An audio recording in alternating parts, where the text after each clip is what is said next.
131 block 1 unit 1 concept and nature of education শিক্ষাৰ ধাৰণা আৰু প্ৰকৃতি শীৰ্ষক পাঠটি এই পাঠটিৰ ওপৰত এতিয়া আলোচনা ইতিমধ্যে আমি আগবঢ়াইছিলোঁ ৰৈ যোৱা অংশখিনিৰ পৰা আজি আমি আলোচনাটি আৰম্ভ কৰিম যোৱাটি আলোচনাত আমি শিক্ষাৰ বিভিন্ন দিশসমূহ আলোচনা কৰিলোঁ শিক্ষাৰ ধাৰণা ইয়াৰ উৎপত্তিগত অৰ্থ শিক্ষাৰ কিছুমান সংজ্ঞা আলোচনা কৰিছিলোঁ ইয়াৰ সীমিত অৰ্থত বহল অৰ্থত শিক্ষাৰ ধাৰণা তাৰপিছত শিক্ষাৰ প্ৰধান লক্ষ্যসমূহৰ ভিতৰত আমি শিক্ষাৰ ব্যক্তিকেন্দ্ৰিক লক্ষ্যৰ বিষয়ে আলোচনা কৰিছিলোঁ ব্যক্তিকেন্দ্ৰিক লক্ষ্যৰ সমৰ্থনত আৰু বিপক্ষৰ যিখিনি যুক্তি সেইখিনি আমি ইতিমধ্যে আলোচনা কৰিছিলোঁ যোৱাটি আলোচনা আজি আমি শিক্ষাৰ সমাজকেন্দ্ৰিক লক্ষ্য এই টপিকটোৰ পৰা আমি আলোচনাটো আগবঢ়াম শিক্ষাৰ সমাজকেন্দ্ৰিক লক্ষ্য শিক্ষাৰ এই লক্ষ্যই সমাজৰ বিকাশৰ ওপৰতহে গুৰুত্ব দিয়ে যেনেকৈ আমি শিক্ষাৰ ব্যক্তিকেন্দ্ৰিক লক্ষ্য পালো যে শিক্ষাৰ ব্যক্তিকেন্দ্ৰিক লক্ষ্যই কি কৰে ব্যক্তি এজনৰ বিকাশ হোৱাটোৱে বিচাৰে কিন্তু সমাজকেন্দ্ৰিক লক্ষ্যই কি কয় যে সমাজৰ বিকাশ হ'ব লাগে সমাজৰ বিকাশ হ'লেহে ব্যক্তিৰ বিকাশ হ'ব সেই কথাটো শিক্ষাৰ সমাজকেন্দ্ৰিক লক্ষ্যই কয় গতিকে শিক্ষাৰ সমাজকেন্দ্ৰিক লক্ষ্য আৰু ব্যক্তিকেন্দ্ৰিক লক্ষ্য দুয়োটা লক্ষ্যই আমাৰ বৰ্তমান পৰিস্থিতিত সমাজৰ কাৰণে বা আমাৰ কাৰণে অতি গুৰুত্বপূৰ্ণ কাৰণ ব্যক্তিৰ বিকাশ অবিহনে সমাজৰ বিকাশ নহয় সমাজৰ বিকাশ অবিহনে ব্যক্তিৰ বিকাশ গতিকে দুয়োটা লক্ষ্যৰ প্ৰাসংগিকতা অতি বেছি গতিকে শিক্ষাৰ সমাজকেন্দ্ৰিক লক্ষ্য ব্যক্তিকেন্দ্ৰিক লক্ষ্যৰ দৰে এটা অতি গুৰুত্বপূৰ্ণ লক্ষ্য পাঠ্যক্ৰম প্ৰস্তুত কৰাৰ সময়ত বা পাঠ্যক্ৰম যেতিয়া প্ৰস্তুত কৰা হয় সেই সময়ছোৱাত পাঠ্যক্ৰম প্ৰস্তুতকাৰীসকলে উভয় লক্ষ্যৰ ওপৰত গুৰুত্ব আৰোপ কৰি পাঠ্যক্ৰম প্ৰস্তুত কৰে গতিকে শিক্ষাৰ এই ব্যক্তিকেন্দ্ৰিক সমাজকেন্দ্ৰিক লক্ষ্যনো কি সেই বিষয়ে এতিয়া আমি আলোচনা কৰিম সমাজৰ বিকাশৰ ওপৰত গুৰুত্ব দি যি শিক্ষাৰ লক্ষ্য নিৰ্ধাৰণ কৰা হয় সেই লক্ষ্যকে শিক্ষাৰ সামাজিক লক্ষ্য বা সমাজকেন্দ্ৰিক লক্ষ্য বুলি কোৱা হয় অৰ্থাৎ সমাজৰ বিকাশ সমাজ এখনৰ বিকাশ হ'ব পৰাকে বিভিন্ন বিষয়বস্তু পাঠ্যক্ৰমত অন্তৰ্ভুক্ত কৰি শিক্ষাৰ লক্ষ্য নিৰ্ধাৰণ কৰা হয় সেই লক্ষ্যকে আমি সামাজিক বিকাশ শিক্ষাৰ সমাজকেন্দ্ৰিক লক্ষ্য বুলি কওঁ এই লক্ষ্যই সমাজৰ কল্যাণৰ হকে কাম কৰে সমাজৰ হিতৰ হকে কাম কৰে ইয়াতে ব্যক্তিৰ বিকাশটো বিবেচনাৰ বিষয় নহয় ইয়াতে কোৱা হৈছে যে সমাজৰ বিকাশ সামগ্ৰিকভাৱে সমাজখনৰ বিকাশ হোৱাটো শিক্ষাৰ লক্ষ্য হ'ব লাগে অৰ্থাৎ শিক্ষাৰ দ্বাৰা সমাজ এখন বিকাশ হ'ব লাগিব শিক্ষাৰ দ্বাৰা সমাজ এখন বিকশিত হ'ব লাগিব প্ৰত্যেক সমাজৰ নিজস্ব কিছুমান কি থাকে প্ৰয়োজন থাকে প্ৰত্যেক সমাজ ব্যৱস্থা সামাজিক নিয়মাৱলী বা সামাজিক দিশসমূহ বেলেগ বেলেগ থাকে গতিকে সেই সমাজৰ নিজৰ প্ৰয়োজন আৰু নিজৰ দাবী অনুসৰি যেতিয়া শিক্ষাৰ লক্ষ্য নিৰ্ধাৰণ কৰা হ'ব সেই লক্ষ্যক আমি সমাজকেন্দ্ৰিক লক্ষ্য বুলি কম বা শিক্ষাৰ সামাজিক লক্ষ্য বুলি অভিহিত কৰিম গতিকে সমাজভেদে শিক্ষাৰ প্ৰয়োজন আৰু লক্ষ্য বেলেগ বেলেগ হ'ব পাৰে উদাহৰণস্বৰূপে ক'ব পাৰো সাম্যবাদী আদৰ্শ মানি চলা দেশ এখন যেনেকৈ আমি চীনৰ কথা ক'ব পাৰো চীনৰ শিক্ষাৰ সমাজকেন্দ্ৰিক লক্ষ্য আৰু পুঁজিবাদী আদৰ্শ মানি চলা এখন দেশ যেনেকৈ আমি আমেৰিকাৰ কথা ক'ব পাৰো দুখন দেশৰ সামাজিক জীৱন ধাৰণৰ মানদণ্ড সব বেলেগ বেলেগ গতিকে সেই সমাজখনৰ প্ৰয়োজন কি কোনটো সমাজত কেনেকুৱা ধৰণৰ প্ৰয়োজন অনুভৱ হৈছে সেই প্ৰয়োজনৰ আধাৰতে কি কৰা হয় শিক্ষাৰ লক্ষ্য নিৰ্ধাৰণ কৰা হয় অৰ্থাৎ সেই সামাজিক প্ৰয়োজনখিনি পূৰণ কৰিবৰ বাবে শিক্ষাৰ সহায় লোৱা হয় আৰু শিক্ষাৰ লক্ষ্য হেতু নিৰ্ধাৰণ কৰি লৈ সেই সামাজিক প্ৰয়োজনখিনি পূৰণ কৰিবলৈ যত্ন কৰা হয় শিক্ষাৰ জৰিয়তে সমাজৰ বিকাশ হোৱাটো এই লক্ষ্যই বিশ্বাস কৰে এই লক্ষ্যৰ মতে যে সমাজৰ বিকাশ হ'ব কিহৰ জৰিয়তে শিক্ষাৰ জৰিয়তে শিক্ষা কি কৰিব লাগিব সমাজখনক বিকশিত কৰিব লাগিব হেতু শিক্ষাৰ লক্ষ্য হ'ব লাগিব তাৰ পিছত কোৱা হৈছে উন্নত সমাজতহে ব্যক্তিৰ বিকাশ সম্ভৱ হয় শিক্ষাৰ ব্যক্তিকেন্দ্ৰিক লক্ষ্যৰ ধাৰণাটো ইয়াতে সন্নিৱিষ্ট কৰি কোৱা হৈছে কি যে আমি যদি ব্যক্তিৰ বিকাশৰ কথা কওঁ তেতিয়াহ'লে এখন উন্নত সমাজতহে সেই ব্যক্তিৰ যিখিনি সক্ষমতা আছে ব্যক্তিৰ যিখিনি দক্ষতা আছে ব্যক্তিৰ যিখিনি মানসিক সক্ষমতা আছে গোটেইখিনি বিকাশ হ'বৰ কাৰণে এখন উন্নত সমাজ ব্যৱস্থাৰ প্ৰয়োজন হ'ব শিক্ষাৰ সমাজকেন্দ্ৰিক লক্ষ্যই কয় কি যে সমাজখন যদি বিকাশ নহয় তেতিয়াহ'লে ব্যক্তিৰ বিকাশ নহ'ব আৰু সমৰ্থনত ইয়াতে যুক্তি আগবঢ়ায় কি যে আদিম সমাজ ব্যৱস্থাৰ কথা আমি ক'ব পাৰো আদিম সমাজ ব্যৱস্থা বিকশিত নাছিলে সেই সময়তো সমাজত প্ৰতিভাশালী ব্যক্তি আছিল কিন্তু উন্নত সমাজ ব্যৱস্থা নথকাৰ কাৰণে সেই সময়ত ব্যক্তিৰ বিকাশ হোৱা নাছিল আধুনিক সমাজত আমাৰ সমাজ ব্যৱস্থা উন্নত হোৱাৰ কাৰণে ব্যক্তিৰ মাজত লুকাই থকা প্ৰতিভাসমূহক কি কৰিব পৰা গৈছে অতি ক্ষিপ্ৰতাৰে বিকশিত কৰিব পৰা গৈছে বা বিকাশ লাভ কৰি থকা আমি দেখিবলৈ পাইছো সেই কথাটো ইয়াতে কৈছে যে আমি যদি প্ৰকৃত পক্ষে এজন ব্যক্তিৰ বিকাশ বিচাৰো তেতিয়াহ'লে সমাজৰ বিকাশটো প্ৰথমে হ'ব লাগিব সেই সমাজৰ বিকাশে এখন পৰিৱেশ প্ৰদান কৰিব প্ৰত্যেক ব্যক্তিক পৰিৱেশ প্ৰদান কৰিব আৰু সেই পৰিৱেশৰ আধাৰত ব্যক্তিৰ মাজত লুকাই থকা প্ৰতিভাসমূহ অন্তৰ্নিহিত প্ৰতিভাসমূহ ব্যক্তিৰ মাজত যিখিনি প্ৰতিভা আছে সেইখিনি বিকশিত হ'ব গতিকে সেই কথাখিনি ইয়াতে কোৱা হৈছে যে উন্নত সমাজতহে ব্যক্তিৰ বিকাশ হয় গতিকে সমাজৰ বিকাশ প্ৰথম ব্যক্তিৰ বিকাশ দ্বিতীয় বা তাৰ পিছত প্ৰথম সমাজৰ বিকাশ হ'ব লাগিব তাৰ পিছত কোৱা হৈছে সমাজ অবিহনে ব্যক্তিৰ বিকাশ নহয় ব্যক্তিৰ বিকাশ হ'বৰ কাৰণে এটা প্ৰথম চৰ্ত হৈছে সমাজ যদি সমাজ নাথাকে ব্যক্তিৰ বিকাশ কেতিয়াও নহয় ব্যক্তিৰ বিকাশ কৰিব নোৱাৰে ব্যক্তি সমাজত থাকি ভাল পায় কোনো এজন ব্যক্তি অকলশৰে থাকি ভাল নাপায় সমাজত থাকি ভাল পায় এখন সমাজৰ মাজত থাকি ভাল পায় সামাজিক নীতি সামাজিক নিয়ম সামাজিক বিভিন্ন পৰম্পৰা সেইবিলাকৰ আধাৰত প্ৰভাৱিত হৈ এজন ব্যক্তিয়ে নিজকে পৰিচালিত কৰে গতিকে সেই সমাজ অবিহনে আমি কোনো ব্যক্তিৰ অস্তিত্বৰ কথা কল্পনা কৰিব নোৱাৰো উদাহৰণস্বৰূপে এজন ব্যক্তিক যদি আমি অকলশৰীয়া কোনোবা এটা ঠাইত থাকিবলৈ দিওঁ থাকিব নোৱাৰে অকলশৰীয়াকে ব্যক্তিয়ে জীৱন যাপন কৰিব নোৱাৰে ব্যক্তি সামাজিকভাৱে থাকি ভাল পায় সামাজিক পৰিৱেশতহে ব্যক্তিৰ বিকাশ সম্ভৱ হয় গতিকে সেইকাৰণে কোৱা হৈছে যে সমাজ অবিহনে যিহেতু ব্যক্তিৰ বিকাশ সম্ভৱ নহয় গতিকে সমাজৰ বিকাশ হ'ব লাগিব তেনেহ'লে ব্যক্তি সমাজৰ থাকিহে নিজক বিকশিত কৰিব লাগিব গতিকে সেই সমাজখনক আমি প্ৰথমতে গুৰুত্ব দিব লাগিব তাৰ পিছতে ব্যক্তিৰ বিকাশৰ ওপৰত আমি গুৰুত্ব আৰোপ কৰিব লাগিব সেই কথাখিনি শিক্ষাত সমাজকেন্দ্ৰিক লক্ষ্যই অনুধাৱন কৰে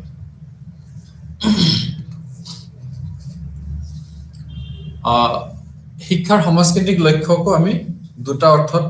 ইয়াতে কি কৰো ব্যৱহাৰ কৰো বা দুটা অৰ্থত আমি শিক্ষাৰ সমাজকেন্দ্ৰিক লক্ষ্যকো আমি পৰিচালনা কি বিভিন্ন সময়ত আমি এক ব্যৱহাৰ কৰা দেখিবলৈ পাওঁ এটা হৈছে সীমিত অৰ্থত শিক্ষাৰ সমাজকেন্দ্ৰিক লক্ষ্য আৰু এটা হৈছে বহল অৰ্থত শিক্ষাৰ সমাজকেন্দ্ৰিক লক্ষ্য সীমিত অৰ্থত শিক্ষাৰ সমাজকেন্দ্ৰিক লক্ষ্যই কি কৰে ইয়াতে কোৱা হৈছে কি যে সমাজৰ বিভিন্ন দিশসমূহ যিখিনি কেৱল সমাজকহে সামৰি লয় সমাজৰ বিভিন্ন দিশসমূহ সামাজিক দিশসমূহ সামাজিক ব্যৱস্থাসমূহ সামাজিক বিভিন্ন অনুষ্ঠান প্ৰতিষ্ঠানসমূহ সেইখিনি সামৰি লয় শিক্ষাৰ সীমিত অৰ্থত অৰ্থাৎ পিউৰ অৰ্থত বা বিশুদ্ধভাৱে সমাজখনকহে এই অৰ্থত বিকাশ হোৱাটো বিচাৰে একদম সঠিক অৰ্থত কেৱল সমাজখনকহে বিকাশ হোৱাটো বিচাৰে উন্নত সমাজ ব্যৱস্থা উন্নত সামাজিক পৰিৱেশ উন্নত সামাজিক নীতি নিয়ম পৰম্পৰাগত এই গোটেইখিনি ইয়াতে সামৰি লোৱা হয় সীমিত অৰ্থত অৰ্থাৎ সীমিত অৰ্থত শিক্ষাৰ সমাজকেন্দ্ৰিক লক্ষ্য হ'ল কেৱল সমাজকে বিকশিত কৰা আৰু বহল অৰ্থত শিক্ষাৰ সমাজকেন্দ্ৰিক লক্ষ্যই কি কৰে শিক্ষাৰ ব্যক্তিকেন্দ্ৰিক লক্ষ্যৰ ধাৰণাখিনি ইয়াতে সামৰি লয় বহল অৰ্থত শিক্ষাৰ সমাজকেন্দ্ৰিক লক্ষ্য ব্যক্তিকেন্দ্ৰিক লক্ষ্যৰ কিছুমান ধাৰণা সামৰি লয় অৰ্থাৎ কোৱা হৈছে কি বহল অৰ্থত কোৱা হৈছে সমাজখন বিকাশ কৰিব কোনে কিছুমান ব্যক্তিৰ প্ৰয়োজন হ'ব সমাজখন বিকাশ কৰিবৰ কাৰণে কিছুমান নিৰ্ধাৰিত ব্যক্তিৰ প্ৰয়োজন সেই ব্যক্তিসকলৰো অৱদান এই অৰ্থত কি কৰা হয় স্বীকাৰ কৰা হয় শিক্ষাৰ বহল অৰ্থত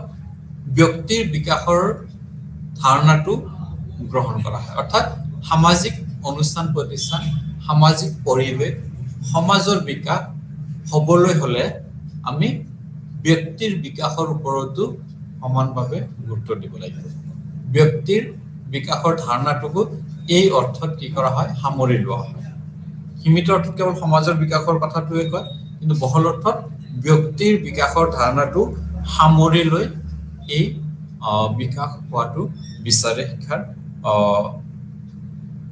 সমাজকেন্দ্ৰিক লক্ষ্যৰ বহল অৰ্থ। তাৰপিছত শিক্ষাৰ সমাজকেন্দ্ৰিক লক্ষ্যৰ সমৰ্থনত যুক্তি প্ৰত্যেকটো লক্ষ্যৰ কিছুমান কি থাকে সফলতা বা দুৰ্বলতা থাকে, ইয়াৰ সমৰ্থনত বা বিপক্ষত বিভিন্ন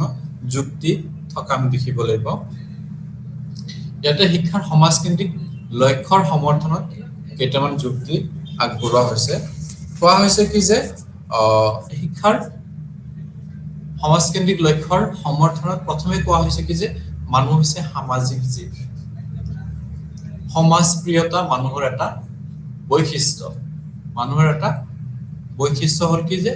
সমাজ পাতি সমাজত দলবদ্ধভাৱে একত্ৰিত হৈ বসবাস কৰি ভাল পায়। আদিম যুগৰ পৰা সেইটো আমি দেখি আহিছো। সমাজ মানুহৰ এটা অতি গুৰুত্বপূৰ্ণ অনুষ্ঠান। সেই অনুষ্ঠানটোক আমি কি কৰিব নোৱাৰো, অৱহেলা কৰিব নোৱাৰো। যিহেতু মানুহ সামাজিক জীৱ, সমাজত থাকি ভাল পায়, সমাজপ্ৰিয়তা মানুহৰ এটা বৈশিষ্ট্য, গতিকে সেই সমাজখনৰ বিকাশ হ'বই লাগিব। মানুহ সামাজিক জীৱ, গতিকে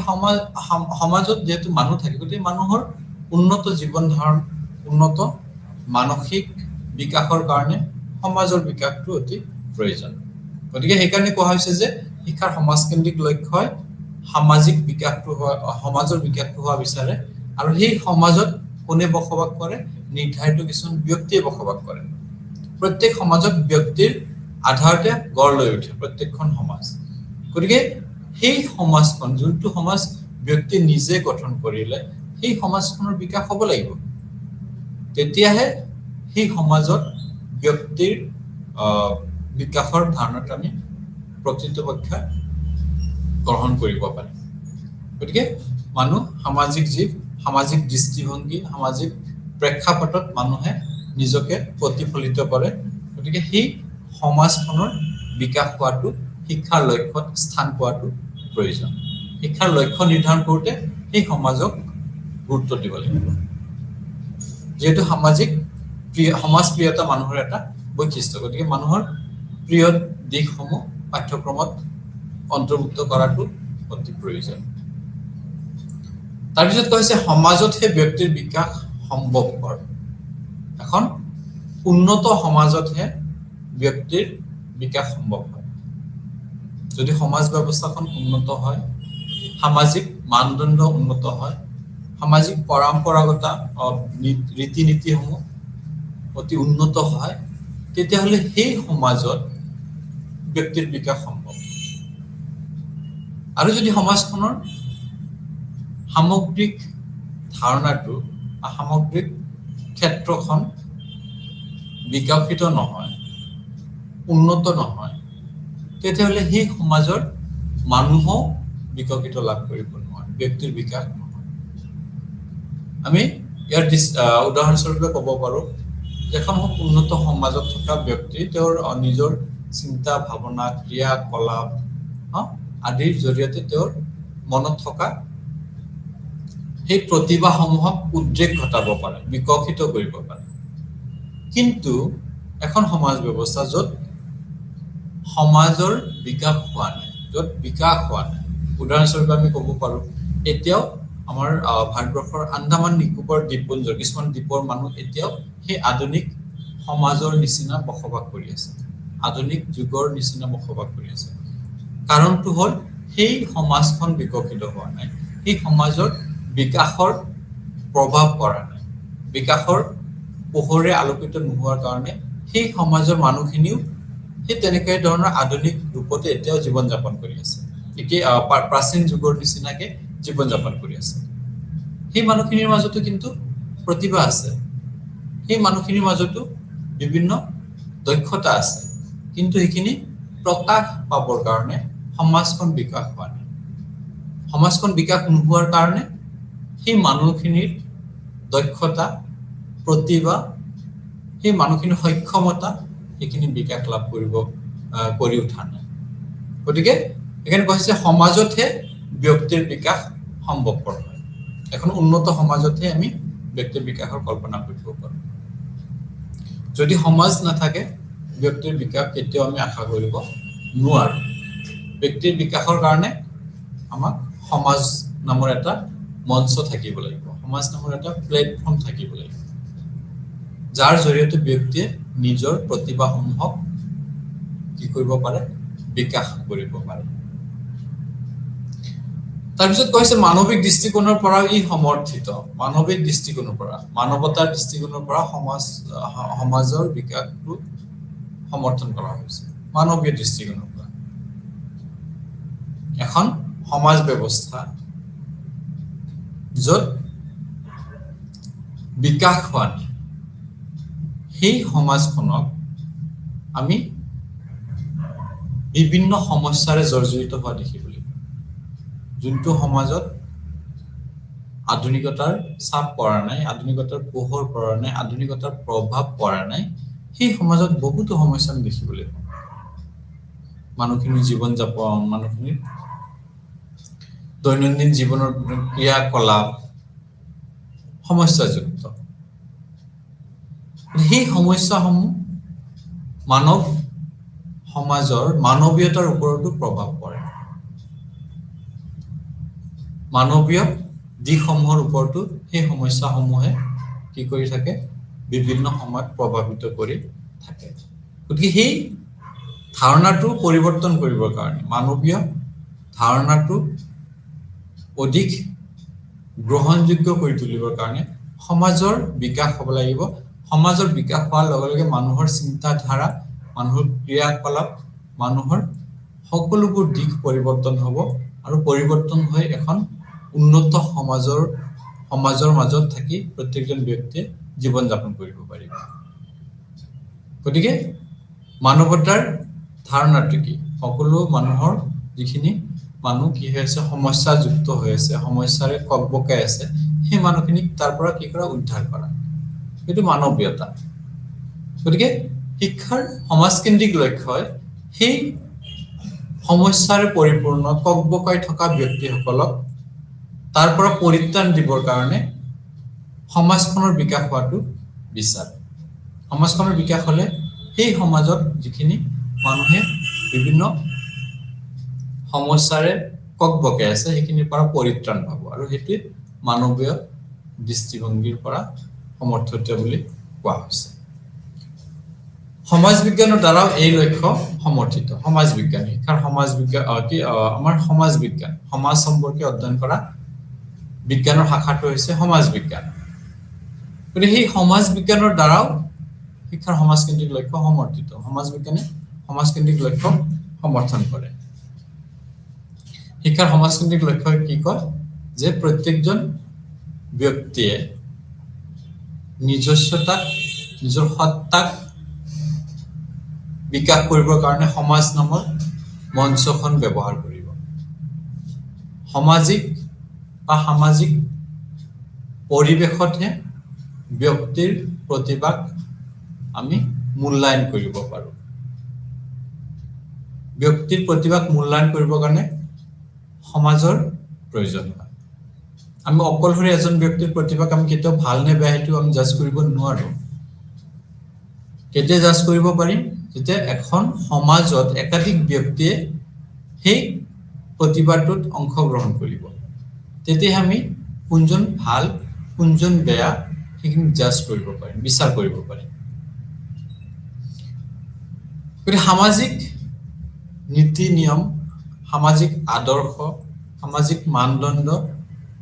এই গোটেইখিনিৰ দ্বাৰা গোটেইখিনি বিকাশ হ'লে তেতিয়া সেই সমাজখনো ব্যক্তিবিলাকো বিকশিত হ'ব সেইকাৰণে কোৱা হৈছে সমাজ বিজ্ঞানৰ দ্বাৰা শিক্ষাৰ সমাজকেন্দ্ৰিক লক্ষ্য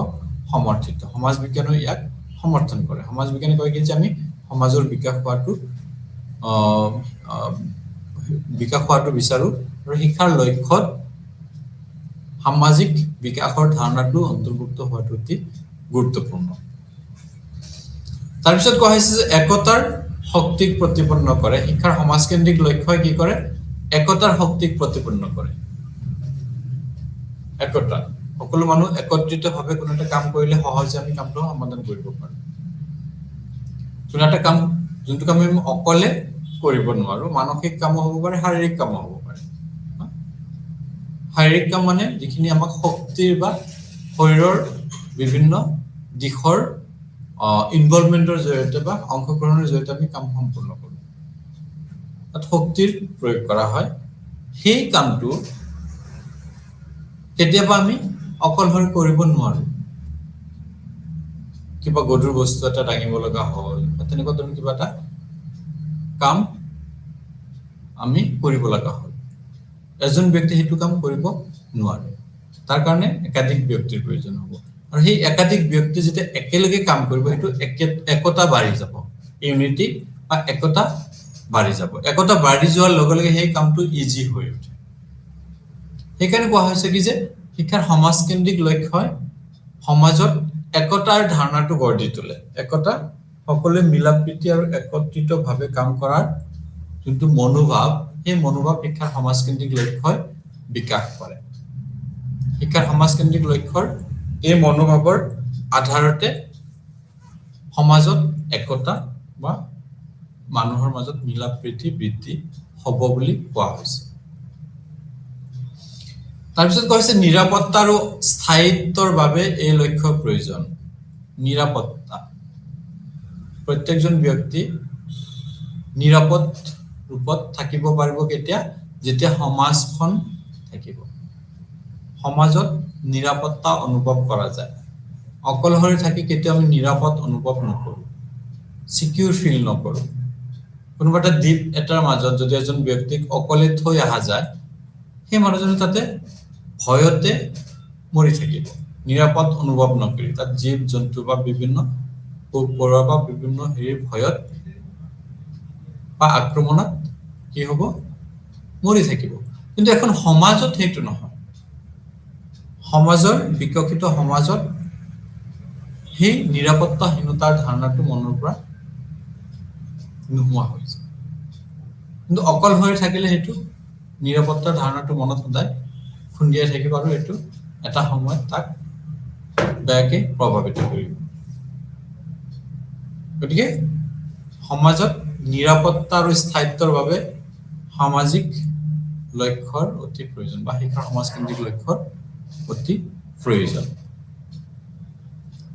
গতিকে সমাজৰ বিভিন্ন পৰিস্থিতিত বিভিন্ন সময়ত আমি কি কৰিব লাগে শিক্ষাৰ সমাজকেন্দ্ৰিক লক্ষ্যৰ সহায়তে সেই ক্ষেত্ৰসমূহ বা সেই দিশসমূহ আমি বিচাৰ কৰিব লাগে গতিকে সেই দৃষ্টিকোণৰ পৰা শিক্ষাৰ সমাজকেন্দ্ৰিক লক্ষ্য অতি গ্ৰহণযোগ্য লক্ষ্য শিক্ষাৰ সমাজকেন্দ্ৰিক লক্ষ্যৰ বিপক্ষে কিছুমান যুক্তি দিয়া হৈছে কিন্তু সপক্ষে যুক্তি পালো বিপক্ষে কিছুমান যুক্তি ইয়াতে কোৱা হৈছে মনোবৈজ্ঞানিক দৃষ্টিভংগীৰ পৰিপন্থী শিক্ষাৰ সমাজকেন্দ্ৰিক লক্ষ্য মনোবৈজ্ঞানিক দৃষ্টিভংগীৰ পৰিপন্থী সমাজকেন্দ্ৰিক লক্ষ্য কি কৰে সকলোকে সমানভাৱে ট্ৰিট কৰে সকলোকে সমানভাৱে কোনো এটা বিষয়ৰ ওপৰত বিকাশ হোৱাটো বিচাৰে কিন্তু মনোবিজ্ঞান এটা কথা কি কয় যে প্ৰত্যেকজন ব্যক্তিৰ ক্ষমতা দক্ষতা বেলেগ বেলেগ আগ্ৰহ অভিৰুচি সকলো বেলেগ বেলেগ সেই ক্ষমতা বা দক্ষতা বেলেগ বেলেগ হোৱাৰ কাৰণে আমি সামাজিকভাৱে সেই ব্যক্তিখিনিক একেলগে কি কৰিব নোৱাৰো কোনো এটা বিষয়ৰ ওপৰত আমি প্ৰয়োগ কৰিব নোৱাৰো প্ৰত্যেকজন ব্যক্তিক আমি ব্যক্তিগতভাৱে গুৰুত্ব দিব লাগিব তেতিয়াহে ব্যক্তিৰ বিকাশ হ'ব সামাজিকভাৱে বা সামগ্ৰিকভাৱে আমি তাক বিকাশ কৰিব নোৱাৰো বা বিকাশ আনিব নোৱাৰো সেইখিনি কথা ইয়াতে কোৱা হৈছে সেইকাৰণে মনোবিজ্ঞানে শিক্ষাৰ সমাজকেন্দ্ৰিক লক্ষ্যক বিৰোধিতা কৰে বা মনোবিজ্ঞানে ইয়াক গ্ৰহণ নকৰে তাৰপিছত কৈছে সমাজৰ বিকাশত কিছুমান নিৰ্দিষ্ট ব্যক্তিহে অৱদান আগবঢ়ায় এটা কোৱা হৈছে শিক্ষাৰ সমাজকেন্দ্ৰিক লক্ষ্যৰ বিৰোধিতা কৰি কোৱা হৈছে যে সমাজখন বিকাশ হয় কেতিয়া যেতিয়া কিছুমান ব্যক্তিয়েহে অৱদান আগবঢ়ায় তেতিয়া সমাজখন বিকাশ হয় সকলো সমাজত বিকাশৰ কথা আমি যেতিয়া আলোচনা কৰো তেতিয়া আমি ইতিহাস বা ইয়াৰ পটভূমি আলোচনা কৰিলে পৰ্যবেক্ষণ কৰিলে আমি দেখিবলৈ পাম যে সকলো মানুহে সমানভাৱে এই সমাজখন বিকাশত অৱদান আগবঢ়োৱা নাই কিছুমান ব্যক্তিয়ে নিৰ্দিষ্ট ব্যক্তিয়ে অৱদান আগবঢ়ায় যিখিনি ব্যক্তিয়ে সমাজত এটা ভাল পজিশনত আছে ভাল স্থানত আছে সেই ব্যক্তিখিনিয়ে কি কৰে সমাজৰ বিকাশত অৱদান আগবঢ়ায় সকলো মানুহে আগ নকৰে গতিকে সেই দৃষ্টিকোণৰ পৰা কোৱা হৈছে কি যে তেনেহলে আমি ব্যক্তিৰ বিকাশৰ ওপৰত গুৰুত্ব দিব লাগিব ব্যক্তিৰ বিকাশ হলেহে সমাজৰ বিকাশ হ'ব কাৰণ সমাজখন বিকাশ কৰিবৰ কাৰণে কিছুমান ব্যক্তিৰ বিকাশ হোৱাটো অতি প্ৰয়োজন যদি ব্যক্তিৰ বিকাশ নহয় তেতিয়া সমাজখন বিকাশ নহব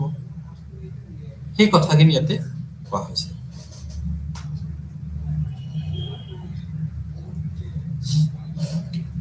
তাৰপিছত কৈছে সমাজৰ অধিক গুৰুত্বই ব্যক্তিৰ অধিকাৰক ক্ষতিসাধন কৰিব পাৰে যদি সমাজক অত্যাধিক গুৰুত্ব দিম সমাজৰ বিকাশৰ ওপৰত বেছি গুৰুত্ব দিয়াৰ পিছত কি হ'ব পাৰে ই ব্যক্তিৰ যিখিনি অধিকাৰ এই অধিকাৰখিনি ক্ষতিসাধন কৰিবলৈ কৰিব পাৰে সমাজৰ বিকাশ কৰিব গৈ আমি ব্যক্তিৰ বিকাশক গুৰুত্ব নিদিওঁ গতিকে ব্যক্তিৰ বিকাশত গুৰুত্ব নিদিয়াৰ কাৰণে সেই ব্যক্তি বিকাশৰ যোনটো অধিকাৰ থাকে প্ৰত্যেকজন ব্যক্তিৰ সেই অধিকাৰত আঘাত হানিব পাৰে সামাজিক বিকাশৰ ধাৰণাটো আমি অধিক ফলপ্ৰসূ কৰি তুলিব পাৰিম কেতিয়া যেতিয়া ব্যক্তিৰ বিকাশ হ'ব আৰু ব্যক্তিক পৰ্যাপ্ত পৰিমাণ অধিকাৰ প্ৰদান কৰা হ'ব কিন্তু যদি ব্যক্তিৰ অধিকাৰক খৰ্ব কৰি সমাজখনৰ বিকাশৰ ওপৰত গুৰুত্ব দিয়া হয় তেতিয়াহ'লে ই গ্ৰহণযোগ্য নহ'ব কাৰণ ব্যক্তিৰ বিকাশ আগত তাৰ পিছতে সমাজৰ বিকাশ ব্যক্তি প্ৰথম সমাজ দ্বিতীয় কাৰণ ব্যক্তি প্ৰথমে আহিছে সমাজ ব্যক্তিয়ে সৃষ্টি কৰে এই কথাখিনি ইয়াতে কোৱা হৈছে তাৰপিছত কোৱা হৈছে কি যে ব্যক্তিৰ বিকাশ অবিহনে সমাজৰ বিকাশ সম্ভৱ নহয় মই বাৰে বাৰে কৈ আছো ব্যক্তিৰ বিকাশৰ জৰিয়তেহে সমাজৰ বিকাশ হ'ব ব্যক্তিৰ বিকাশৰ অবিহনে কোনো সমাজে বিকাশ লাভ কৰা নাই আমি উদাহৰণস্বৰূপে ক'ব পাৰো বিভিন্ন সমাজত আমি দেখিবলৈ পাওঁ অনুন্নত সমাজ ব্যৱস্থা সেই সমাজ ব্যৱস্থাৰ কিছুমান বিশেষ ব্যক্তি বেলেগ সমাজত বসবাস কৰি বেলেগ সমাজত থাকি বেলেগ সমাজৰ এখন উন্নত সমাজৰ ধাৰণা মনত সঞ্চিত কৰি লৈ সেই নিজৰ সমাজত ঘূৰি গৈ সেই সমাজখনৰ বিকাশৰ কাৰণে কাম কৰে সমাজখনত সেই উন্নত সমাজৰ লগত সংমিশ্ৰণ কৰি আগবাঢ়ি যাবৰ কাৰণে গুৰুত্ব দিয়ে গতিকে সেইখিনি কথা কোৱা হৈছে মানুহৰ অধিক গুৰুত্ব ব্যক্তিৰ অধিকাৰ ক্ষতিসাধন কৰিব পাৰে তাৰপিছত কোৱা হৈছে ব্যক্তিৰ বিকাশ অবিহনে সমাজৰ বিকাশ নহয় ব্যক্তিৰ বিকাশ অবিহনে সমাজৰ বিকাশ হ'বই নোৱাৰে বাৰে বাৰে কৈ আহিছো ব্যক্তি অবিহনে সমাজ বিকাশ লাভ কৰিব নোৱাৰে প্ৰথমে ব্যক্তি থাকিব লাগিব তেতিয়া সমাজ থাকিব কাৰণ সমাজ ব্যক্তিয়ে সৃষ্টি কৰে যদি ব্যক্তি নাথাকে সমাজখন নাথাকে ব্যক্তিখনৰ কি সমাজখনৰ এটা গুৰুত্বপূৰ্ণ অংগ হৈছে ব্যক্তি যদি ব্যক্তি নাথাকে কোনো সমাজে এক্সিষ্ট কৰিব নোৱাৰে টিকি থাকিব নোৱাৰে যদি ব্যক্তিৰ বিকাশেহে সমাজৰ বিকাশ ব্যক্তিৰ বিকাশ হলেহে সমাজৰ বিকাশ হ'ব নিৰ্ধাৰিত কিছুমান ব্যক্তিৰ অৱদানেহে সমাজখন বিকশিত হয় সকলো ব্যক্তি অৱদান আগবঢ়াব নোৱাৰে গতিকে যিখিনি ব্যক্তিৰ প্ৰচেষ্টাত সমাজখন বিকাশ হ'ব সেই ব্যক্তিখিনি আমি প্ৰথমে বিকশিত কৰি ল'ব লাগিব তাৰপিছত আমি সমাজৰ কথা ভাবিব লাগিব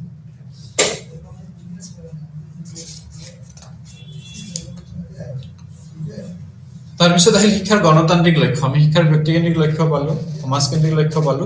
এটা আহিল শিক্ষাৰ গণতান্ত্ৰিক লক্ষ্য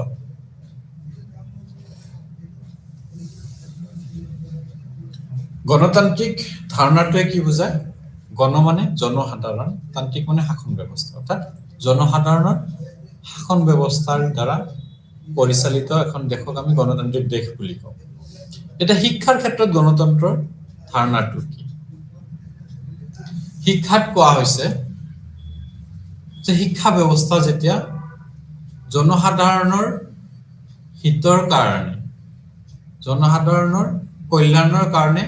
কোনো এটা শিক্ষা ব্যৱস্থা গঢ় দি তোলা হ'ব, শিক্ষাৰ লক্ষ্য নিৰ্ধাৰণ কৰা হ'ব, সেইটো হ'ব শিক্ষাৰ গণতান্ত্ৰিক লক্ষ্য।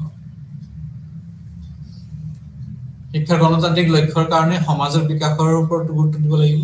ব্যক্তিৰ বিকাশৰ ওপৰত গুৰুত্ব দিব লাগিব। অৰ্থাৎ শিক্ষাৰ গণতান্ত্ৰিক লক্ষ্য কি কয় যে সকলো সমাজৰ সকলোবোৰ ব্যক্তিৰ বিকাশ হ'ব পৰাকে, সকলো ব্যক্তিৰ বিকাশ হ'ব পৰাকে লক্ষ্য নিৰ্ধাৰণ কৰাটো হৈছে কি শিক্ষাৰ গণতান্ত্ৰিক লক্ষ্য। গণতান্ত্ৰিক লক্ষ্য সামাজিক আৰু ব্যক্তিৰ উভয়ৰে বিকাশ হোৱাটো বিচাৰে। গতিকে শিক্ষাৰ গণতান্ত্ৰিক লক্ষ্য অতি গুৰুত্বপূৰ্ণ এটা লক্ষ্য বৰ্তমান সময়ৰ কাৰণে। বিশেষকৈ গণতান্ত্ৰিক লক্ষ্যই ব্যক্তিক কি কৰি তোলে, অধিক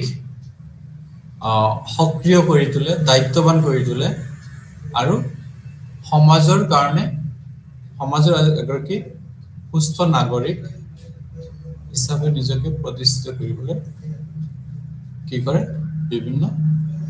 পদক্ষেপ গ্ৰহণ কৰে। শিক্ষাৰ গণতান্ত্ৰিক লক্ষ্য ধাৰণাটো স্পষ্ট কৰিবৰ কাৰণে আমি কেইটামান দিশ ইয়াতে ক'ব পাৰোঁ। সম বিকাশ আৰু সম অধিকাৰৰ আধাৰত গঢ়ি তোলা শিক্ষাই হৈছে গণতান্ত্ৰিক লক্ষ্য। সম বিকাশ আৰু সম অধিকাৰ। সম বিকাশ ইয়াতে প্ৰত্যেকজন ব্যক্তিৰ সম বিকাশৰ কথা কোৱা হৈছে, সমাজ আৰু ব্যক্তিৰ বিকাশৰ কথা কোৱা হৈছে। সম বিকাশ, সমাজৰো যিমান বিকাশ হ'ব লাগিব, ব্যক্তিৰো সিমান বিকাশ হ'ব লাগিব, সমান হ'ব লাগিব আৰু সমান অধিকাৰৰ আধাৰত গঢ়ি উঠা। শিক্ষাৰ্থীসকল বা অন্যান্য ব্যক্তিসকলে সকলোৱে শিক্ষাৰ পৰা সমান অধিকাৰ লাভ কৰিব পৰা হ'ব লাগিব।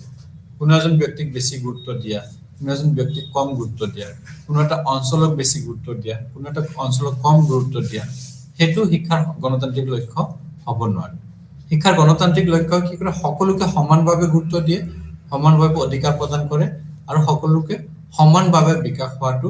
বিচাৰে। গতিকে শিক্ষাৰ সম বিকাশ, সম অধিকাৰ আৰু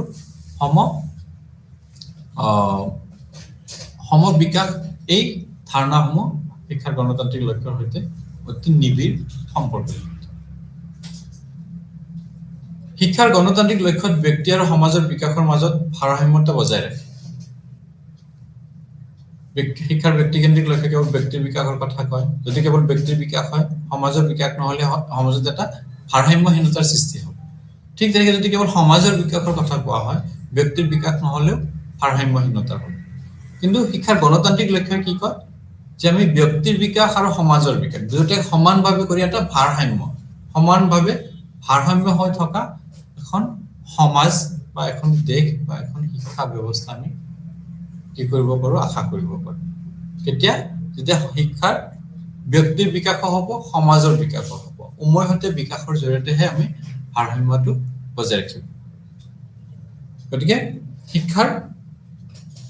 গণতান্ত্ৰিক লক্ষ্যত সামাজিক দৃষ্টিভংগী আৰু ব্যক্তিকেন্দ্ৰিক দৃষ্টিভংগী সমানভাৱে বিবেচনা কৰা হয়। কোনো এটাকে বেছি গুৰুত্ব দিয়া নহয়, দুয়োটাকে সমানভাৱে গুৰুত্ব দি সমান ভাৰসাম্যতা বজাই ৰাখিবৰ কাৰণে এক প্ৰয়াস কৰা হয় শিক্ষাৰ গণতান্ত্ৰিক লক্ষ্যৰ জৰিয়তে। আৰু সেইকাৰণে শিক্ষাৰ গণতান্ত্ৰিক লক্ষ্য বহুত দেশৰ শিক্ষা ব্যৱস্থাত কি কৰি ৰখা হৈছে, বৰ্তমান সময়ত প্ৰচলন কৰা হৈছে। কাৰণ দুয়োটা দিশৰ বিকাশত এই লক্ষ্যই গুৰুত্ব দিয়ে, সামাজিক বিকাশ আৰু ব্যক্তিকেন্দ্ৰিক বিকাশ। তাৰপিছত কোৱা হৈছে কি যে শিক্ষাৰ গণতান্ত্ৰিক লক্ষ্যত গণতান্ত্ৰিক মূল্যবোধ যেনে স্বাধীনতা, ন্যায্যতা, ন্যায়, ভাতৃত্ববোধ আদিৰ বিকাশত গুৰুত্ব দিয়ে। শিক্ষাৰ গণতান্ত্ৰিক লক্ষ্যত কি কৰে, গণতান্ত্ৰিক মূল্যবোধ, গণতান্ত্ৰিক দেশ এখনৰ যিখিনি গণতান্ত্ৰিক মূল্যবোধ থাকে, গণতান্ত্ৰিক গুণাৱলী থাকে, সেই গুণাৱলীসমূহ বিকাশ হোৱাটো বিচাৰে শিক্ষাৰ ব্যক্তিকেন্দ্ৰিক গণতান্ত্ৰিক লক্ষ্যৰ জৰিয়তে প্ৰত্যেকজন শিক্ষাৰ্থীৰ মনত এই ধাৰণাসমূহ থাকিব লাগিব এই ধাৰণাসমূহ থাকিলেহে ইয়াতে কি হ'ব প্ৰকৃতপক্ষে এগৰাকী সুস্থ নাগৰিক হিচাপে নিজকে প্ৰতিষ্ঠিত কৰিব পাৰিব তাৰ ভিতৰত কোৱা হৈছে স্বাধীনতা প্ৰত্যেকজন ব্যক্তিক স্বাধীনতা প্ৰদান কৰিব লাগিব মত প্ৰকাশত স্বাধীনতা কথা কোৱাৰ স্বাধীনতা অন্য যিখিনি স্বাধীনতা ৰাষ্ট্ৰ এখনে প্ৰদান কৰিছে সেই স্বাধীনতাখিনিৰ আধাৰত ব্যক্তিজনে নিজৰ আচৰণ গঢ়ি তুলিব লাগিব ন্যায্যতা ন্যায় ন্যায্যতা আৰু ন্যায় দুটা বেলেগ বস্তু ন্যায্যতা হল যাক যিমান সাপোৰ্টৰ প্ৰয়োজন সেইখিনি প্ৰদান কৰা এইটো ন্যায্যতা কিন্তু ন্যায় হল সেই ব্যক্তিজন যিখিনি কাম্য কৰে যিখিনি প্ৰাপ্য সেইখিনি প্ৰদান কৰা উদাহৰণস্বৰূপে এটা হেৰি দিব পাৰো যে কোনো এটা পৰিস্থিতিত এজন ব্যক্তিয়ে কি কৰিব পৰা নাই সেই পৰিস্থিতিৰ লগত নিজকে সমাযোজন কৰিব পৰা নাই ন্যায্যতাই কি কৰিব সেই ব্যক্তিখন সেই পৰিৱেশৰ লগত সমাযোজন কৰিবৰ কাৰণে যিমানখিনি সাপোৰ্টৰ প্ৰয়োজন সেইখিনি প্ৰদান কৰিব ন্যায্যতাই কিন্তু ন্যায়ে কি কৰিব সেই ব্যক্তিজনৰ যিখিনি কাম্য যিখিনি সামগ্ৰিক বা সকলোৰ লগত মিলি বা সকলোৰ লগত সমানভাৱে তেওঁ যিখিনি কামনা কৰে সেইখিনি প্ৰদান কৰিব এটো ন্যায় কিন্তু ন্যায্যতাই কি কৰে সেই ব্যক্তিজন সেই কামটো সফল নকৰা পৰ্যন্ত যিমানখিনি সাপোৰ্টৰ প্ৰয়োজন সমৰ্থনৰ প্ৰয়োজন সেইখিনি প্ৰদান কৰিব ন্যায্যতা কিন্তু সেই ন্যায্যতা ন্যায় ভাতৃত্ববোধ সকলোৰ মাজত এক মিলাপ্ৰীতি সকলোৰ মাজত এটা ভাতৃত্ববোধ চিন্তাধাৰা গঢ় দিব পৰাকে শিক্ষাৰ লক্ষ্যই কি কৰিব লাগে বিভিন্ন পদক্ষেপ গ্ৰহণ কৰিব লাগে গতিকে শিক্ষাৰ গণতান্ত্ৰিক লক্ষ্যই এই দিশসমূহ বিকাশত গুৰুত্ব দিয়ে কি স্বাধীনতা ন্যায্যতা ন্যায় ভাতৃত্ববোধ সমতা আদি সামাজিক গুণাৱলীসমূহ গণতান্ত্ৰিক মূল্যবোধৰ গুণাৱলীসমূহ এই গোটেইখিনি ইয়াতে কি কৰা হয় সামৰি লোৱা হয় শিক্ষাৰ লক্ষ্য নিৰ্ধাৰণৰ ক্ষেত্ৰত তাৰপিছত কৈছে শিক্ষাৰ দ্বাৰা গণতান্ত্ৰিক মনোভাৱ বিকাশ কৰাত অধিক গুৰুত্ব দিয়ে শিক্ষাৰ গণতান্ত্ৰিক লক্ষ্য কি হৈছে প্ৰত্যেকজন শিক্ষাৰ্থীৰ মনত গণতান্ত্ৰিক মূল্যবোধৰ ধাৰণা জাগৃত কৰাটো শিক্ষাৰ গণতান্ত্ৰিক লক্ষ্যৰ এটা উদ্দেশ্য প্ৰত্যেকজন ব্যক্তি যাতে গণতান্ত্ৰিক যিখিনি ভাৱধাৰা আছে গণতান্ত্ৰিক যিখিনি মনোভাৱ আছে সেই মনোভাৱখিনি বিকাশ হোৱাটো এই লক্ষ্যই দিছে গতিকে প্ৰত্যেকজন ব্যক্তিৰ মনত গণতান্ত্ৰিক আদৰ্শ গণতান্ত্ৰিক চিন্তাধাৰা গণতান্ত্ৰিক মূল্যবোধ গণতান্ত্ৰিক মনোভাৱ গঢ়ি তোলাটোৱে শিক্ষাৰ লক্ষ্য হ'ব লাগে বুলি শিক্ষাৰ গণতান্ত্ৰিক লক্ষ্যই ব্যক্ত কৰে শিক্ষাৰ গণতান্ত্ৰিক লক্ষ্যৰ মূল দিশ বা উপাদানসমূহ শিক্ষাৰ গণতান্ত্ৰিক লক্ষ্যৰ কেইটামান দিশ সামৰি লোৱা হৈছে সেই দিশ বা উপাদানসমূহৰ ওপৰত এই লক্ষ্য কি কৰে নিৰ্ভৰ কৰে কেইটামান উপাদান ইয়াতে কোৱা হৈছে সকলো শিক্ষাৰ্থীক সমানভাৱে শৈক্ষিক সা-সুবিধা প্ৰদান কৰা শিক্ষাৰ গণতান্ত্ৰিক লক্ষ্যই কি কৈছে যে সকলো শিক্ষাৰ্থী ধনী দুখীয়া যিকোনো অঞ্চলৰ শিক্ষাৰ্থী সকলোকে সমান শৈক্ষিক সা-সুবিধা প্ৰদান কৰা এই লক্ষ্যৰ এটা উপাদান শিক্ষাৰ গণতান্ত্ৰিক লক্ষ্যৰ এটা উপাদান যিকোনো শিক্ষাৰ্থী কি কৰিব লাগিব সমানভাৱে শৈক্ষিক সা-সুবিধা প্ৰদান কৰিব লাগিব কাকো বেছি নহয় কাকো কম নহয় তাৰপিছত কৈছে বাধ্যতামূলক সাৰ্বজনীন শিক্ষা প্ৰদান কৰা শিক্ষাৰ গণতান্ত্ৰিক লক্ষ্যই কি কয় বাধ্যতামূলক সাৰ্বজনীন শিক্ষা প্ৰদান সকলোকে বাধ্যতামূলকভাৱে শিক্ষা প্ৰদান কৰাৰ কথা শিক্ষাৰ গণতান্ত্ৰিক লক্ষ্যই অনুধাৱন কৰে শিক্ষাৰ গণতান্ত্ৰিক লক্ষ্যই কি কয় যে আমি সকলো ব্যক্তিক যেতিয়া শিক্ষা প্ৰদান কৰিব পাৰিম তেতিয়া সকলো ব্যক্তিয়ে সামাজিক গুণাৱলীসমূহ আয়ত্ত কৰিবলৈ সক্ষম হ'ব আৰু সমাজত এগৰাকী সুস্থ নাগৰিক হিচাপে সুনাগৰিক হিচাপে নিজকে প্ৰতিষ্ঠিত কৰিব পাৰিব সেইকাৰণে শিক্ষা গ্ৰহণ কৰাটো বা শিক্ষা প্ৰদান কৰাটো এটা অতি গুৰুত্বপূৰ্ণ দিশ গতিকে সকলো শিক্ষাৰ্থীয়ে যাতে বাধ্যতামূলকভাৱে শিক্ষা লাভ কৰে সেই দিশটোৰ ওপৰত শিক্ষাৰ গণতান্ত্ৰিক লক্ষ্যই গুৰুত্ব আৰোপ কৰিছে শিক্ষাৰ গণতান্ত্ৰিক লক্ষ্য আৰু কি কৰিছে যে সকলোকে যেহেতু সমান শৈক্ষিক সা সুবিধা প্ৰদানৰ কথা কোৱা হৈছে বয়স্কসকলৰ শিক্ষা ব্যৱস্থাৰ কথা কোৱা হৈছে বয়স্কসকল যিখিনি কম বয়সীয়া হেতু স্কুলৰ পৰা বা হেৰিৰ পৰা শিক্ষা লাভ কৰিবই কিন্তু বয়স্ক মানুহসকলে কি কৰিব যিখিনি এজেড মানুহ হয় সেই মানুহখিনি যদি হেতে শিক্ষা লাভ কৰিব বিচাৰে বা জ্ঞান আহৰণ কৰিব বিচাৰে তেতিয়াহলে সেই মানুহখিনিৰ বাবেও শিক্ষাৰ ব্যৱস্থা কৰি দিয়াটো শিক্ষাৰ গণতান্ত্ৰিক লক্ষ্যত সামৰি লোৱা হৈছে এটা উপাদান হিচাপে বয়স্ক শিক্ষা প্ৰাপ্তবয়স্কৰ পিছত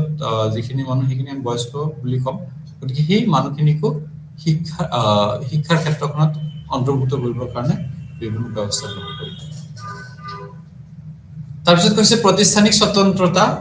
প্ৰত্যেকটো প্ৰতিষ্ঠানক অট'নমাস বা অট'নমি দিব লাগে স্বতন্ত্ৰতা দিব লাগে নিজৰ ইচ্ছা অনুসৰি কাম কৰাৰ কি দিব লাগে পৰিৱেশ দিব লাগে প্ৰেছাৰাইজ কৰি নহয় চাপত ৰাখি নহয় প্ৰত্যেকটো প্ৰতিষ্ঠান যাতে কি কৰিব পাৰে স্বতন্ত্ৰভাৱে কাম কৰিব পাৰে সেই ধাৰণাটো শিক্ষাৰ গণতান্ত্ৰিক লক্ষ্যই কি কৰে ব্যক্ত কৰে যে প্ৰত্যেকজন ব্যক্তি স্বতন্ত্ৰভাৱে মুক্তভাৱে নিজৰ প্ৰচেষ্টাত কি কৰিব পাৰে কাম কৰিব পাৰে ব্যক্তিত্বৰ বিকাশৰ গুৰুত্ব ব্যক্তিত্ব হল কোনো এজন ব্যক্তিৰ সামাজিক বৈশিষ্ট্যসমূহৰ সমষ্টি সামগ্ৰিক বৈশিষ্ট্য বা সামাজিক বৈশিষ্ট্যসমূহৰ সমষ্টি হৈছে ব্যক্তিত্ব গতিকে শিক্ষাৰ গণতান্ত্ৰিক লক্ষ্য কি কৈছে সেই ব্যক্তিত্বৰ বিকাশ হোৱাটো বিচাৰে ব্যক্তিত্বৰ বিকাশৰ জৰিয়তেহে আমি কি কৰিব পাৰো ব্যক্তিজনৰ মাজত সামাজিক গুণাৱলীসমূহ আমি প্ৰতিষ্ঠিত কৰিব পাৰো ব্যক্তিত্বৰ অধিকাৰী ব্যক্তি সদায় সমাজ হিতৈষী কাম কৰে সমাজৰ কল্যাণমূলক কামসমূহ কৰি থাকে গতিকে ব্যক্তিত্বৰ বিকাশত গুৰুত্ব দিয়া শিক্ষাৰ গণতান্ত্ৰিক লক্ষ্য আৰু ইয়াক এটা উপাদান হিচাপে চিহ্নিত কৰা হৈছে তাৰপিছত কৈছে সৰ্বাংগীন বিকাশৰ ধাৰণা সৰ্বাংগীন বিকাশ হ'ল এজন ব্যক্তিৰ সকলোবোৰ দিশৰ বিকাশ হয় কেৱল এটা দিশ নহয় শৈক্ষিক ক্ষেত্ৰত বিকাশ নহয় সামাজিক ক্ষেত্ৰতো বিকাশ হ'ব লাগিব আধ্যাত্মিক ক্ষেত্ৰতো বিকাশ হ'ব লাগিব আৱেগিক ক্ষেত্ৰতো বিকাশ হ'ব লাগিব শাৰীৰিক ক্ষেত্ৰতো বিকাশ হ'ব লাগিব মানসিক ক্ষেত্ৰতো বিকাশ হ'ব লাগিব যেতিয়া সকলোবোৰ ক্ষেত্ৰত বিকাশ হ'ব এটোক আমি সৰ্বাংগীন বিকাশ বা অল ৰাউন্ড ডেভেলপমেন্ট বুলি অভিহিত কৰিম গতিকে এই সৰ্বাংগীন বিকাশৰ ধাৰণাটো গণতান্ত্ৰিক লক্ষ্যৰ আন এটা উপাদান হিচাপে চিহ্নিত কৰা হৈছে গতিকে শিক্ষাৰ গণতান্ত্ৰিক লক্ষ্যই সৰ্বাংগীন বিকাশৰ ওপৰতে গুৰুত্ব দিয়ে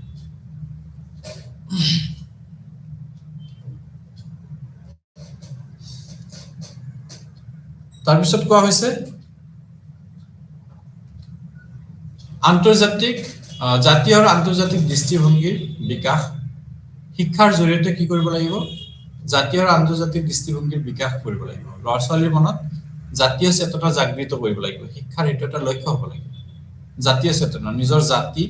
নিজৰ দেশক ভাল পোৱাৰ মনোভাৱটো সিহঁতৰ মনত গঢ় দি তুলিব লাগিব জাতীয় চেতনা আৰু আন্তৰ্জাতিক দৃষ্টিভংগী বিকাশ সাধন কৰা আন্তৰ্জাতিক দৃষ্টিভংগী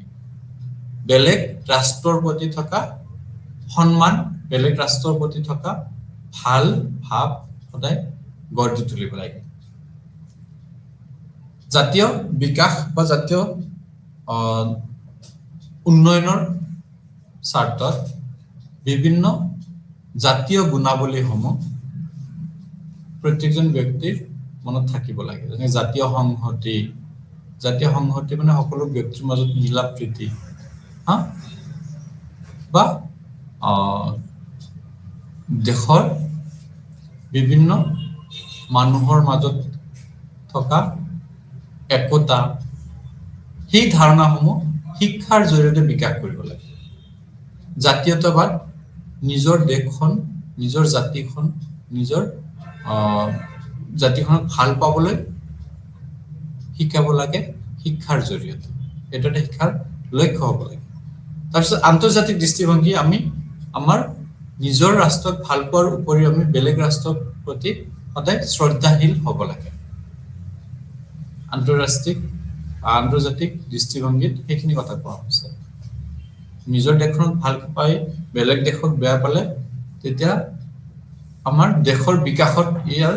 নেগেটিভ ইনফ্লুয়েন্স এটা আহিব পাৰে, নেতিবাচক প্ৰভাৱ পৰিব পাৰে। উদাহৰণস্বৰূপে যদি আমি কোনোবা এখন দেশৰ লগত আমাৰ বেয়া ভাৱ থাকে, সেই দেশখনেও আমাক বেয়া পাব। দুখন দেশৰ মাজত যেতিয়া বেয়া মনোভাৱ থাকিব তেতিয়াহ'লে দুখন দেশৰ মাজত ভাৱৰ আদান প্ৰদান নহ'ব বা বিভিন্ন দিশৰ আদান প্ৰদান নহ'ব। আদান প্ৰদান নোহোৱাৰ ফলত সেই সমাজখন বা সেই দেশৰ বিকাশত স্থবিৰতা আহিব পাৰে। সেইকাৰণে কোৱা হৈছে যে শিক্ষাৰ জৰিয়তে জাতীয় চেতনা জাগৃত কৰিব লাগে, শিক্ষাৰ জৰিয়তে আন্তৰ্জাতিক দৃষ্টিভংগীৰ বিকাশ কৰিব লাগে। তাৰপিছত কি হৈছে, বিভাজিত পাঠ্যক্ৰমৰ কথা কোৱা হৈছে। পাঠ্যক্ৰম বিভাজিত হ'ব লাগে। গণতান্ত্ৰিক লক্ষ্যৰ যিখিনি পাঠ্যক্ৰমৰ কথা কোৱা হৈছে, কিন্তু বিভাজিত পাঠ্যক্ৰম হ'ব লাগে। পাঠ্যক্ৰমটো বিভাজন হ'ব লাগিব। প্ৰত্যেক গ্ৰুপৰ নিজস্ব আগ্ৰহ, অভিৰুচি, দক্ষতা, ক্ষমতা হিচাপত পাঠ্যক্ৰম প্ৰস্তুত কৰিব লাগিব। এইটো পাঠ্যক্ৰম বিভাজিত কৰা বুলি কোৱা হয়। তাৰপিছত কৈছে শিক্ষকৰ ভূমিকা বন্ধু, দাৰ্শনিক আৰু নিৰ্দেশকৰ কামৰ দৰে হ'ব লাগিব, কাম কৰে। গণতান্ত্ৰিক শিক্ষা ব্যৱস্থাত শিক্ষক এজনৰ ভূমিকা কি হ'ব? বন্ধু, দাৰ্শনিক আৰু নিৰ্দেশকৰ দৰে হ'ব। বন্ধু হিচাপে সকলোকে ট্ৰিট কৰিব লাগিব, সকলো ছাত্ৰ ছাত্ৰীক বন্ধু হিচাপে গণ্য কৰিব লাগে। তাৰপিছত নিজকে এগৰাকী অভিজ্ঞ ব্যক্তি বা এগৰাকী দাৰ্শনিক হিচাপে গণ্য কৰিব লাগে। গতিকে গণতান্ত্ৰিক শিক্ষা ব্যৱস্থাত আমি গণতান্ত্ৰিক শিক্ষাৰ লক্ষ্যত এই দিশসমূহ আমি দেখিবলৈ পাওঁ। তাৰপিছত গণতান্ত্ৰিক লক্ষ্যৰ আন এটা অতি গুৰুত্বপূৰ্ণ দিশ হৈছে নেতৃত্বৰ বিকাশ। গণতন্ত্ৰ শক্তিশালী হয় নেতৃত্বৰ ফলত। যদি সুনেতৃত্ব দিব পৰা পাৰিছে, শক্তিশালী নেতা আছে, তেতিয়াহ'লে সেই দেশখন বা সেই ৰাষ্ট্ৰ বা সেই সমাজৰ বিকাশো সহজে হ'ব। আৰু যদি শক্তিশালী নেতা নাথাকে, শক্তিশালী নেতৃত্ব দিব পৰা ব্যক্তি নাথাকে, তেতিয়াহ'লে সেই সমাজখনৰ বিকাশ নহ'ব। গতিকে সেইকাৰণে কোৱা হৈছে যে শিক্ষাৰ গণতান্ত্ৰিক লক্ষ্যৰ জৰিয়তে প্ৰত্যেকজন ব্যক্তিক নেতৃত্ব দিব পৰা গুণাৱলীসমূহ বিকাশ কৰা হয়। নেতৃত্বৰ গুণাৱলীসমূহ বিকশাই তোলাটো শিক্ষাৰ ব্যক্তিকেন্দ্ৰিক গণতান্ত্ৰিক লক্ষ্যৰ অন্যতম উদ্দেশ্য বা অন্যতম কাম। গতিকে সেই উদ্দেশ্যে কৈছে শিক্ষাৰ জৰিয়তে প্ৰত্যেকজন ব্যক্তিৰ মাজত নেতৃত্বৰ গুণাৱলীসমূহ আমি বিকশিত কৰিব লাগে বা বিকশাই তুলিব লাগে। নেতৃত্বৰ গুণাৱলীসমূহ প্ৰত্যেকজন ব্যক্তিক একজন নেতা হিচাপে আমি গঢ় দি তুলিব লাগে শিক্ষাৰ জৰিয়তে।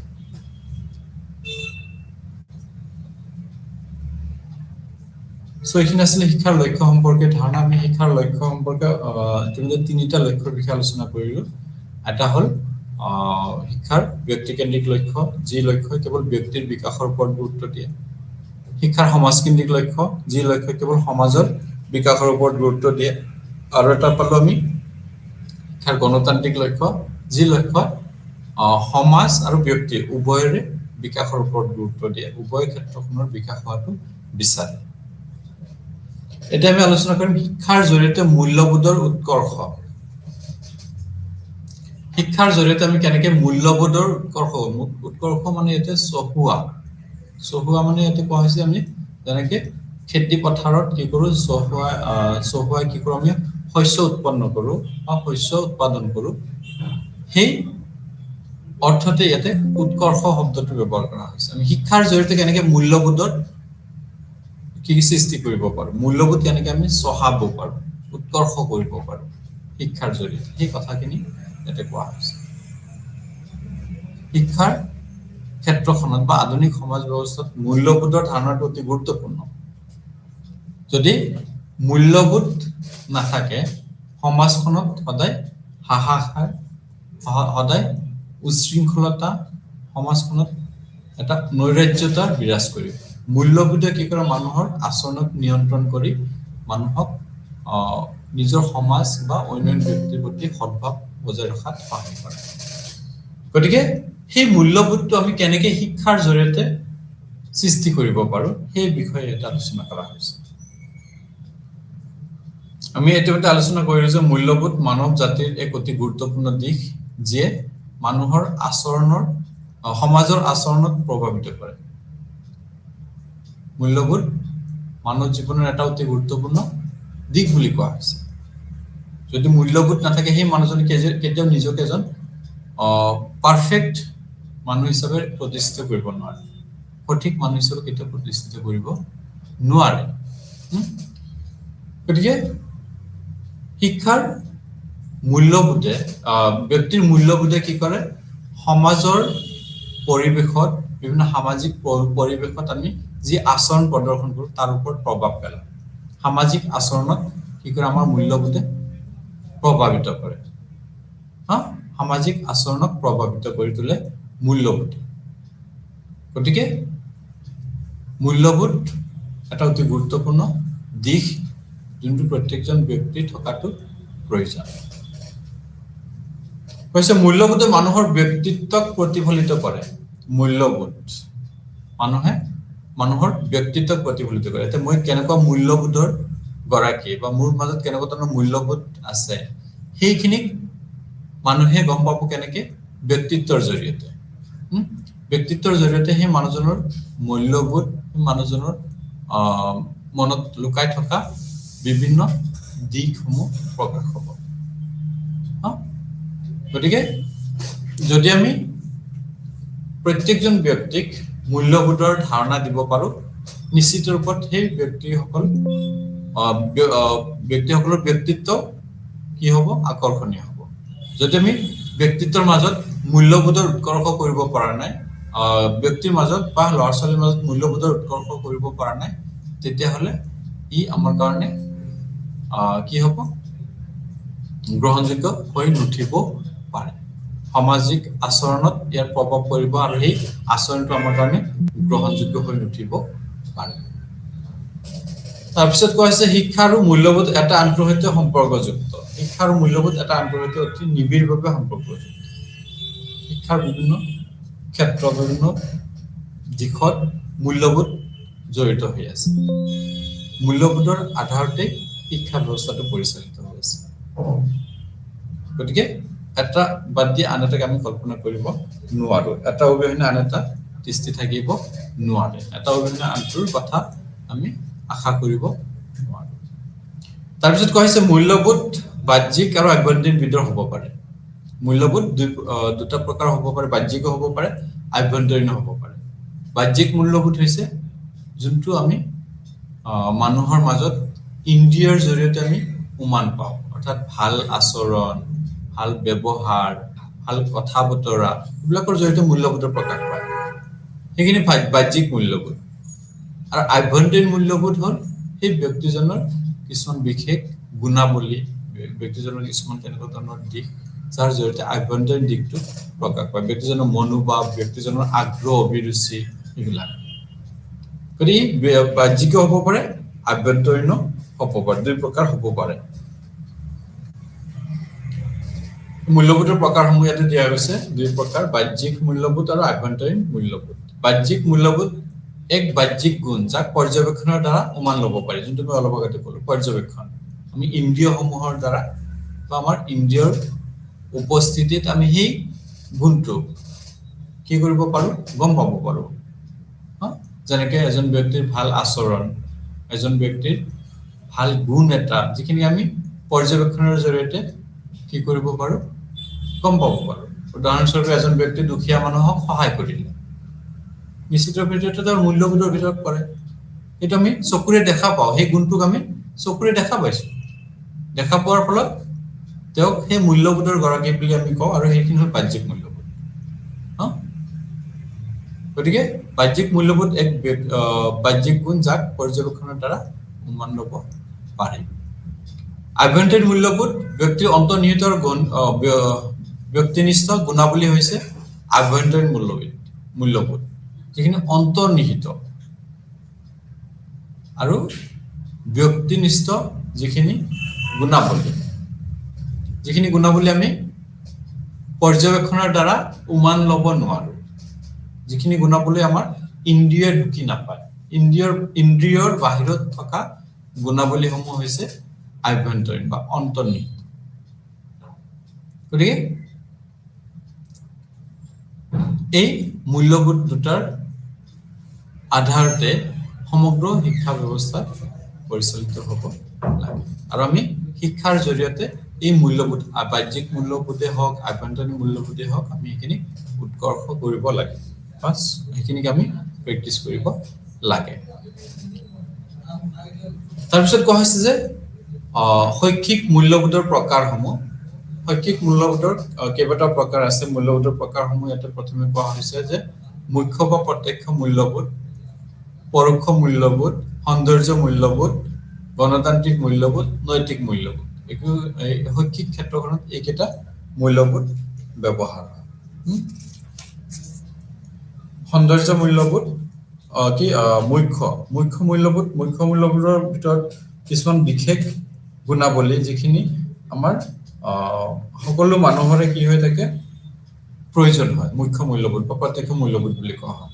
যেনে ভাল আচৰণ বা তেনেকুৱা ধৰণৰ কিছুমান যিখিনি গুণাৱলী সকলোৰে প্ৰয়োজন প্ৰত্যক্ষভাৱে এইখিনি আমি দেখিবলৈ পাওঁ সেইখিনি হ'ল মুখ্য মূল্যবোধ পৰোক্ষ মূল্যবোধ যিখিনি আমি পোনপটীয়াকৈ সেইখিনি প্ৰকাশ নকৰোঁ পোনপটীয়াকৈ সেইখিনিক আমাৰ হেৰিত নাহে ফকাছত নাহে আমি আপকীয়াকৈ সেইখিনি কি কৰি থাকোঁ প্ৰকাশ কৰি থাকোঁ অৰ্থাৎ দুজন মানুহৰ মাজত চাপ'জ যদি মই পৰোক্ষ মূল্যবোধৰ কথা কওঁ মুখ্য মূল্যবোধৰ কাৰোবাৰ লগত কাজিয়া লাগিলে এজন মানুহে বেলেগ এজনক বিভিন্ন শব্দৰে তেওঁক কি কৰিলে আঘাত কৰিলে কিন্তু আমি প্ৰত্যক্ষ মূল্যবোধ বেয়া সেইটো দেখা পালো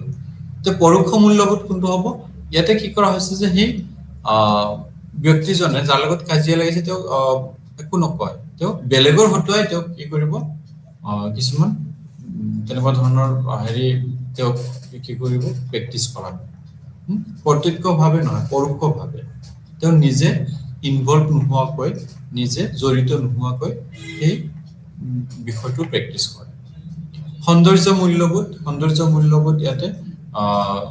ব্যক্তিৰ সৌন্দৰ্যৰ কথা কোৱা হৈছে সৌন্দৰ্য হৈছে কোনো এটা বস্তুৰ আকৰ্ষণীয় গুণ সেইটো সৌন্দৰ্যতা কোনো এটা বস্তু আকৰ্ষণীয়তাৰ গুণটোৱে হৈছে সৌন্দৰ্য মূল্যবোধকো আমি দুই প্ৰকাৰ আমি পাওঁ বাহ্যিক আৰু আভ্যন্তৰীণ কোনো এটা বস্তুক দেখিবলৈ আকৰ্ষণীয় বাহিৰৰ পৰা আমি দেখিবলৈ ধুনীয়া কাৰণে আমি তাক মূল্যবোধ সেইটোক আমি প্ৰাধান্যতা দিওঁ কিন্তু কিছুমান বস্তুৰ আভ্যন্তৰীণ ক্ষেত্ৰখনো আমাক কি কৰে তাৰ প্ৰতি আকৰ্ষিত কৰে সৌন্দৰ্যশালী কৰি তোলে আভ্যন্তৰীণ দিশখিনি যিখিনি চকুৰে ঢুকি পোৱা নাযায় যেনেকৈ মানুহৰ গুণাৱলীসমূহ এজন মানুহৰ বাহ্যিক চেহেৰা বা বাহ্যিক ৰূপটো চাই আমি তেওঁৰ সৌন্দৰ্যৰ কথা বৰ্ণনা কৰোঁ সেইটো হ'ল বাহ্যিক সৌন্দৰ্য তেওঁৰ গুণাৱলীসমূহ তেওঁৰ ব্যক্তিত্ব সেইটো হ'ব আভ্যন্তৰীণ সৌন্দৰ্য তাৰপিছত গণতান্ত্ৰিক মূল্যবোধ যিখিনি আমি গণতান্ত্ৰিক ভাৱধাৰা কথা ক'লো গণতান্ত্ৰিক গুণাৱলীসমূহ যেনেকৈ সহযোগিতা সহানুভূতিশীলতা বা ন্যায্যতা সমতা স্বাধীনতা সেইবিলাক হ'ল কি গণতান্ত্ৰিক মূল্যবোধ সকলোকে সমানভাৱে গুৰুত্ব দি যিবিলাক মূল্যবোধৰ সৃষ্টি হৈছে সেইখিনি হৈছে গণতান্ত্ৰিক মূল্যবোধ নৈতিক মূল্যবোধ নৈতিকতাৰ দিশসমূহৰ আধাৰত নৈতিক মূল্যবোধ গঢ় লৈ উঠিছে গতিকে এইখিনি হ'ল শৈক্ষিক মূল্যবোধৰ প্ৰকাৰ এতিয়া শিক্ষাৰ পৰা পৃথকীকৰণ হোৱা বিভিন্ন ৰূপসমূহ যিখিনি ৰূপ আমাক শিক্ষাৰ লগত জড়িত কিন্তু শিক্ষাৰ পৰা পৃথক হৈ আছে প্ৰথমে কোৱা হৈছে বিদ্যালয় শিক্ষাক অনুশীলন কৰা এটা অনুষ্ঠান হৈছে বিদ্যালয় শিক্ষাৰ পৰা পৃথক হোৱা এটা দিশ কিন্তু প্ৰিয় শিক্ষাৰ্থীসকল, আজিলৈ আমাৰ সময় এইখিনিতে শেষ হৈ আহিছে। আজিলৈ আলোচনা ইমানতে সামৰিছোঁ। নমস্কাৰ।